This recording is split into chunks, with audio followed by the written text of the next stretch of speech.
It is very important that when you and I read the Quran, we understand how Allah subhanahu wa ta'ala, these verses being revealed, were real to those companions.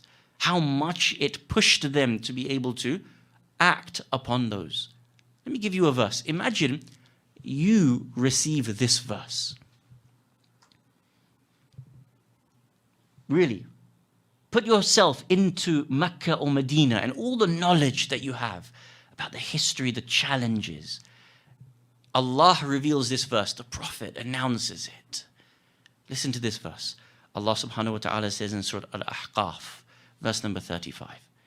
Bismillah ar-Rahman ar-Rahim. Fasbir kama sabara ulul azmi min ar-rusul. Allahu Akbar. Have patience. The same way the Ulul Adham Prophets had patience. You want to be pushed, elevated? Allah Jalla Jalaluhu is saying to the mu'mineen, and you'll find this is a theme throughout the Quran.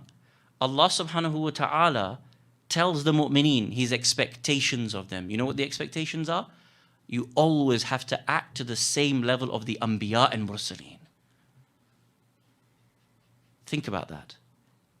You know, often when we talk about Ahlul Bayt alayhimus salam, sometimes Shabab will say, these are Imams, you know, we can't copy them, we can't follow them. And immediately we downplay ourselves, right?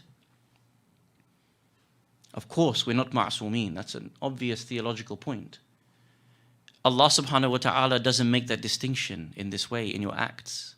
Quran says time and time again, act like the prophets act.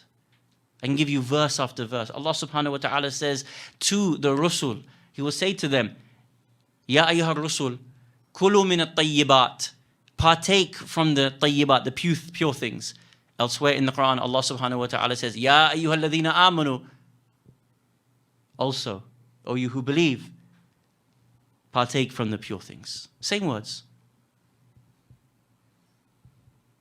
He addresses the prophets, He addresses the mu'mineen.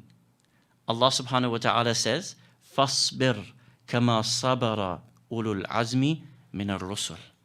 When the Quran is being revealed time and time again, all of these verses are real for those recipients of them. And the way in which they understood it meant that this was something that pushed him forward. His Eminence Shaheed Muhammad Baqir al-Sadr, rahmatullahi ta'ala alayhi, in his book, he mentions this is from the i'jaz of the Quran. This is what it means when we say the Quran is a miracle.